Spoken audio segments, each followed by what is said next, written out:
Hello, Lisa. I am so happy to have you with me in this video, and I'm glad that we got over the technical challenges. Yeah, it was funny. I am really grateful to be here, Liana. We had some fun here for a couple of minutes trying to figure Zoom out, right? But here we are. Yeah, exactly.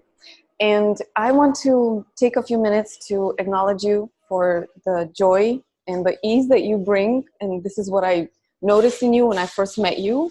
And now with all the technical challenges, this is what I noticed in you again. And it's what I noticed while I was reading your book, which by the way was, that was one challenging, at least the beginning part, it was a challenging thing to read. And the way it flowed and the way you owned all of your story. So I want to acknowledge you for this. I hope to meet more and more people like you. And I hope that you inspire people to be that way. Thank you so much. Yeah, I'm finally starting to get the gift of me being me, right? And that's a big part of what the book is. It's an invitation for you to truly start looking at what's true for you. So many people out there, including me, and you. And I've changed a lot of it. And I would so like to see more people to actually start looking at what's true for them, because so many people live as robots in this reality. We're trying to get it right. We're trying to be perfect. We're trying to fit in. We're trying to be something that we've learned that might not actually be what we would actually choose if we were truly living our lives. Yeah. So I agree with that. I find it a little more challenging to do sometimes, but especially if you don't have help. But yeah. I think we'll get to that. I want to open the discussion here with an invitation for you to tell us a little bit about yourself, and then I'll start asking you other questions that I have in mind. So, what would you like to know? Just a brief, well, just who are you as a human being living on this planet, and what led you to the transformation that you've already made and now that you're sharing with other people? Yeah, so my name is Lisa Henricksson, and I live in Stockholm, Sweden, where the sun is actually shining today for once. Wow. I have two kids, Nova and Mio, and it's actually my son's birthday today. He's turning 11. Yes. Happy birthday! Wow. So I was up at 6:30 this morning doing the presents and all the cookies and all of that for him. Wow. So he was very happy. And I also have a girl named Nova. She's 14. Mm-hmm. And I have a little dog. She's always watching me. She's lying here beside me. So I will not lift her because she's sleeping. But she's a huge gift as well. Talk about beings and the contribution that different beings are to you, right? So, and the reason why we're talking today is probably, it's because of my book, right? And it's actually called in English, I Was Supposed to Be Happy. And exactly. Now been published in Romania with the title My Way to Happiness, because that's what the publisher figured would work better for Romania, which I got a yes on. Yes. So listening to their expertise on that. And the book is my story of how I, as I said in the beginning, was trying to fit in to live the right life. I had, given birth to the kids. I had found a beautiful man. I had the white picket fence, and it seemed like on the outside that I had it all right. But on the inside, I was dying. My body was aching. I was constantly sad, and I was making myself so wrong, because how could I feel like that when I had it all right? I felt like a spoiled, girl who couldn't just be satisfied, because that should be what everyone wanted, right? According to the box of this reality. What more can you ask for, sort of? And also I had, on top of that, created my own business. It's a healthcare center here in Sweden. It's actually one of Sweden's biggest sorry, my Swinglish. Don't worry, our English is also understandable. I'm so impressed by your English as well. It's awesome.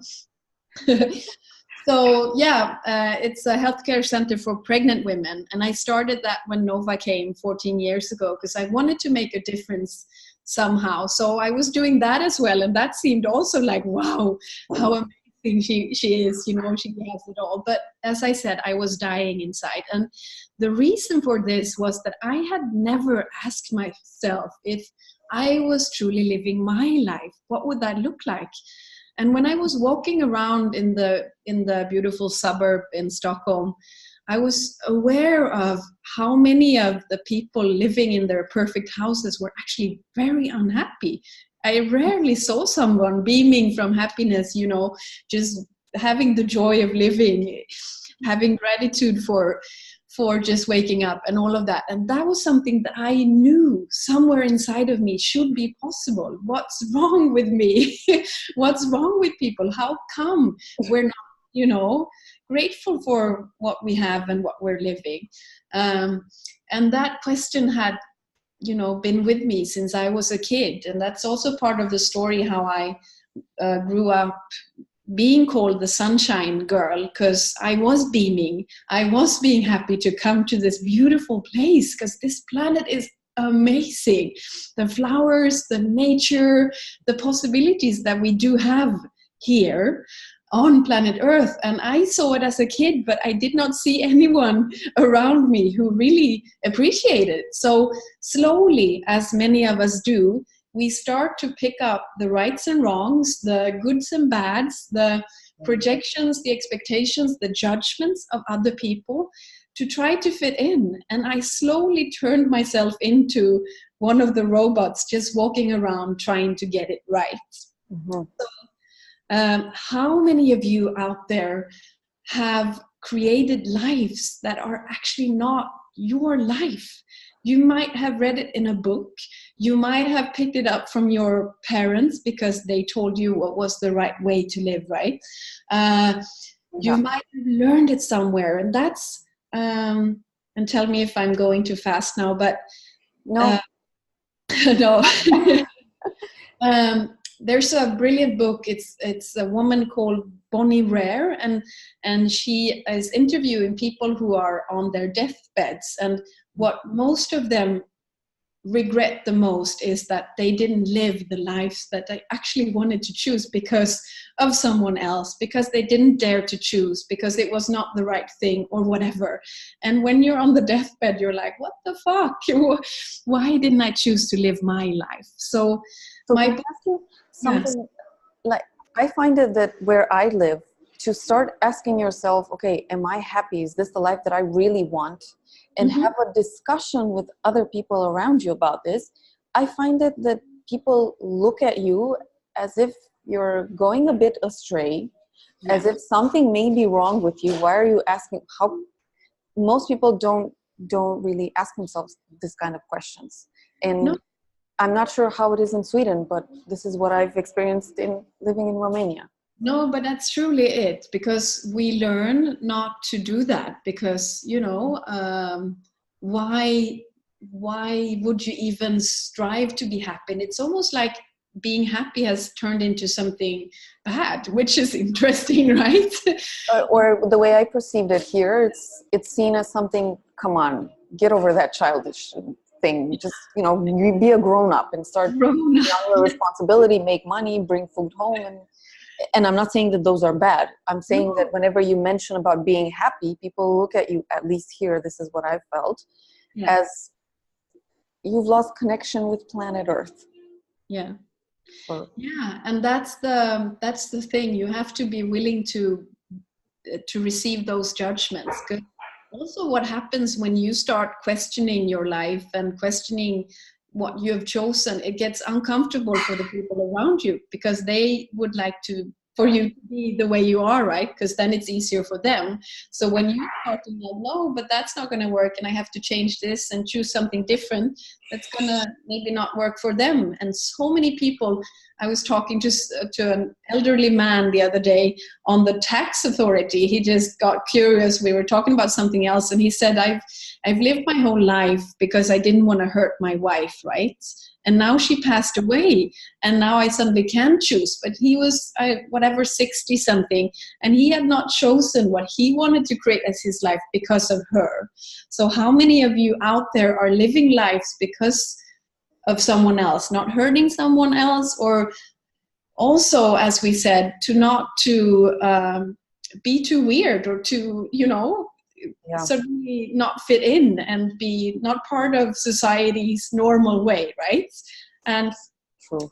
in Stockholm, there's something called jantelagen, which is the way of jante, which is interesting. It's all about how you're not supposed to stick out. You're not supposed to like yourself. You're not supposed to think that you're special or anything that, because if you do that, then you're like wrong. That's just wrong.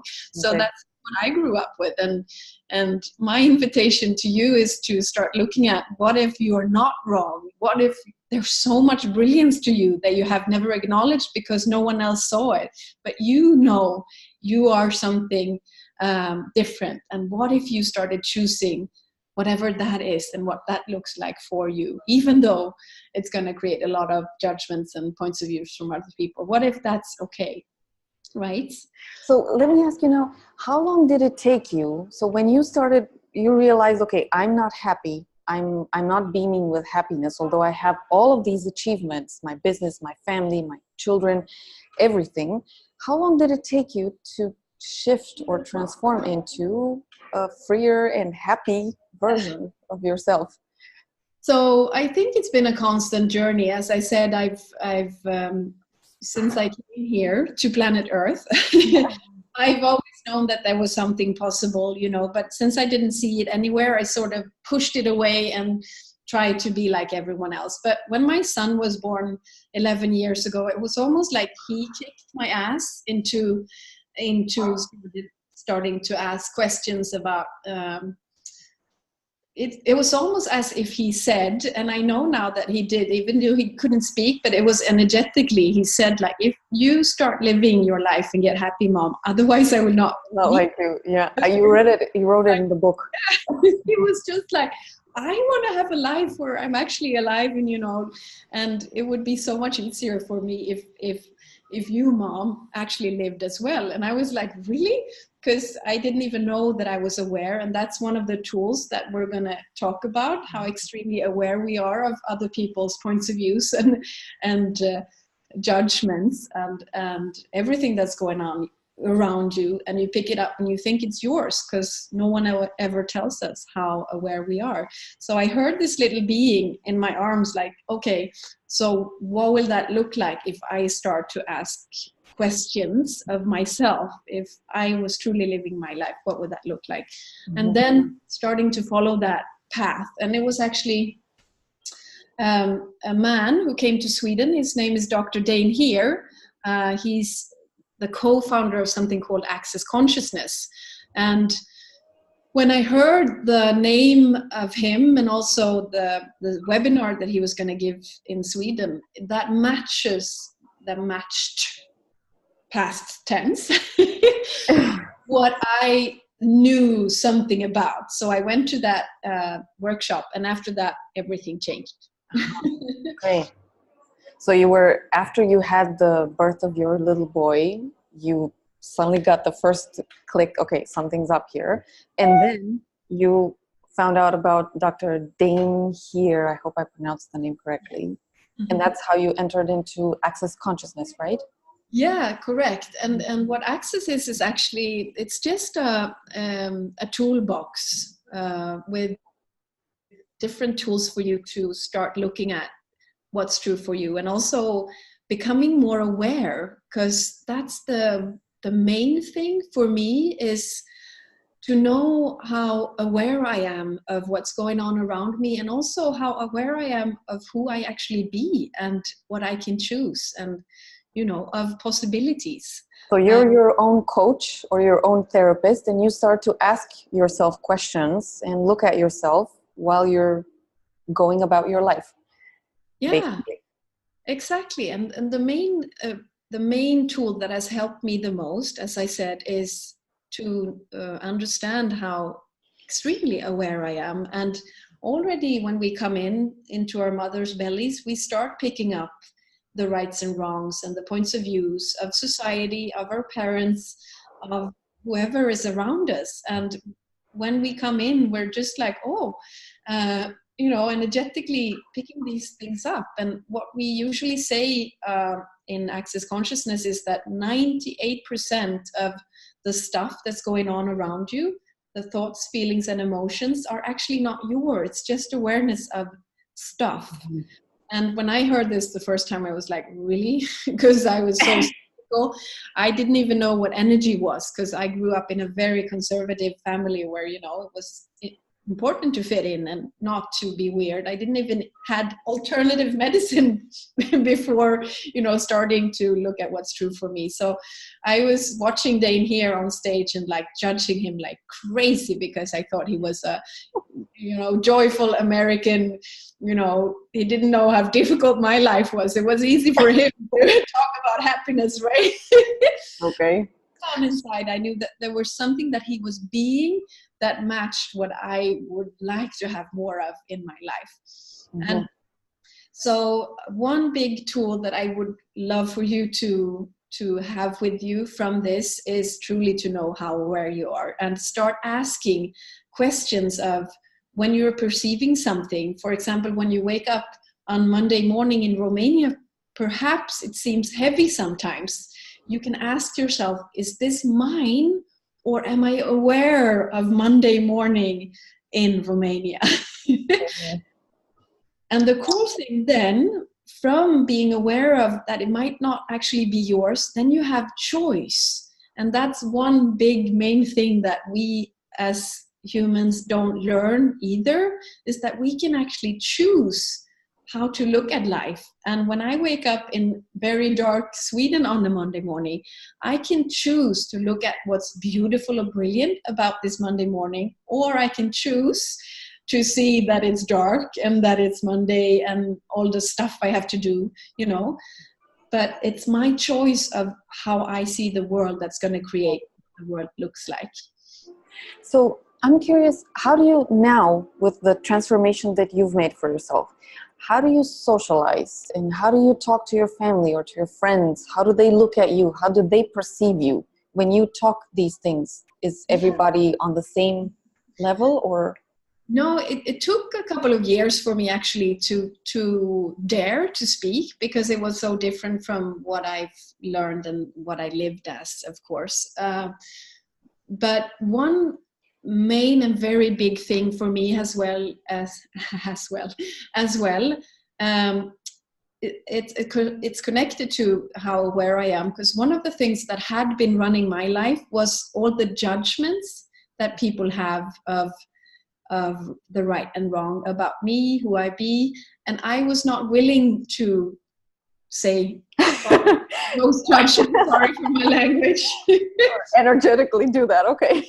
But exactly, almost like the man that I was talking about, how he was living his life because he didn't want to hurt her. I was living my life because I was scared of who I would be if I didn't match the perfect image of me anymore, right? And what would my parents think of that?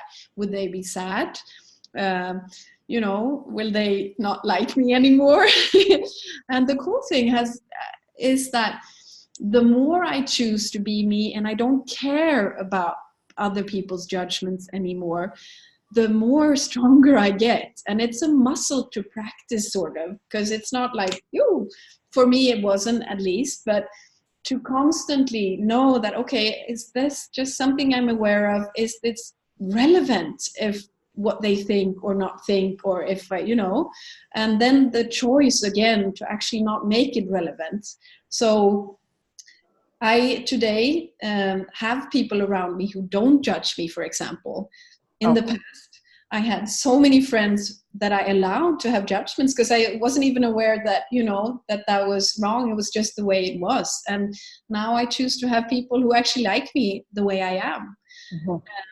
And don't judge me. And there are, those are the closest one. And then there's a lot of people around. But you can actually choose. And that's my invitation for you as well. Look at the people you have around you. Are they in allowance of you? Do they like you as you are? Or are they constantly judging you as wrong, or that you should change? Or yeah. Yeah, funny you should ask that question. This is like the context, my life context in which I met you is one that I've had a group of people from my past who have decided that they didn't like me. Yeah. And this was tough. This was painful. Yeah. And for many years they were there with me, but they never said it was that bad. No. So this is, and for you to become aware of that is very uncomfortable. And then you can either... And not to my face, because that's the painful thing. I've heard it through an intermediary person, not directly. No, I know. And that's painful. The insanity of this reality as well. And also, the more aware you become when you practice your muscle of being conscious of what's actually going on around you, then it's not always comfortable, because you will become aware of who's actually being an asshole. So I wouldn't say asshole or not, just not being genuine and not telling it to your face. I'm curious how you socialize now. Like, how do you, when you meet people, I have this word, do you smell them up front? Like, you perceive, in advance without them speaking something, what they're like? Or what is it like for you to socialize now? No, but it's an interesting journey, because I'm not saying here that there is a right way to be either. We're all different. The main thing I'm saying is that, what if there is no right and wrong? And what if you have choice to actually choose to hang with people that you like? And it doesn't mean that you have to separate, and it doesn't mean you judge them. It's just to become aware of what works for you, and then choose actually to live a life where you can enjoy yourself. Because judgment is a killer in every area. So if you have somebody, a friend or a spouse or whoever, that judge you, that's not kind to you, actually. And this is something that I didn't know either, because it was like, really? I can choose to, I don't have to have whoever is, making me wrong around me, even family. You don't have to have your family if they're constantly making you wrong. You can choose to move somewhere else and call them whenever you'd like. It's your life, your choice. You can choose whatever. But what I do, I hang with people, and I live an ordinary life. And I have my closest people that we talk about the universe and magic and possibilities and all of these. And then I can be more subtle or not speak about that, mostly because it's not kind to some people as well. If they, whatever their reality looks like, I cannot come to somebody and say, hey, it seems like you're not living your life, right? Mm-hmm. Some people cannot receive that. So yeah, I've never thought about it, but I think I live mostly like any other person, but I'm very cautious on choosing who to have close. Okay. Yeah. Okay. So what is it like for you now to travel into other countries and talk about your work and your transformation and help others get on this path, or help them go along if they've already begun? Yeah, no, I'm very fortunate. I'm so happy to be able to inspire people. Just seeing them, getting the feedback from the book, and how many who are choosing something different. And it doesn't have to be, I have to get a divorce or I have to move. It can be small things that you can change. But when you become aware and start asking questions, that's when you actually can choose something different. And what if it is okay to choose what works for you? What if it's okay to choose what makes you happy? What if it's okay to choose something like 10 minutes a day at least that your body enjoys? Because that's one of the things we haven't spoken about that I know is important for you as well. It's that your body is your vehicle on this planet, right? Absolutely. And so many people wake up every morning and the first thing they do is to judge themselves or making themselves wrong, and the body is the the toughest target. We're too fat, or the nose is too big, or whatever we're doing to ourselves. And to stop judging yourself and stop judging me, that was a big biggie, because I had so many judgments of me that I had picked up as well along the way. Yeah, we all do, right? Yes. And the biggest gift that you can give to yourself is to stop. So one tip would be that every time you wake up in the morning, spend like a couple of minutes just to put your hands on your body and tell her or him, your body, that you're grateful. Actually perceive that you have a body. Don't just, jump up and start running around and being in your head. Say, hi, I'm grateful for you. And what adventures can we together have today? Because you are this beautiful being. That's a big topic as well. Living in your body. And your body is so amazing and orgasmic and joyful if you let it, if you stop judging it and actually start liking it, right? Yes. This is part of my work. This is what I'm doing. So somatic sexuality coaching. And the toughest thing for me when I have a new person, man or woman, doesn't matter, is to make them aware that they don't have just a mind chatter and they spend so much time up here. Their body has a chatter as well. And that's done through a simple process. It's in one-on-one sessions. And it sounds, I think, more extreme than it actually is. It's very simple. But the people are usually stunned most times. I didn't know my legs or my shoulders or my chest or the back of my head actually has a message for me. And it sounds like when you just speak about it and you're not in that process, it can sound as science fiction. But the truth is, we're not embodied. So I'm glad you opened this discussion, because this is the most important one. Yeah. No, I for me, that's been, if you would ask me what has been the one of the biggest, there's a few biggies, but to stop judging me and actually enjoying my body and liking it has been the hugest gift I can give to me, because it's so much easier to live when you have your body with you instead of the war against it, right? So yeah, we could talk more about that a lot. But why don't we invite people to the book launch? Yeah, that would be awesome. So this is the book once again.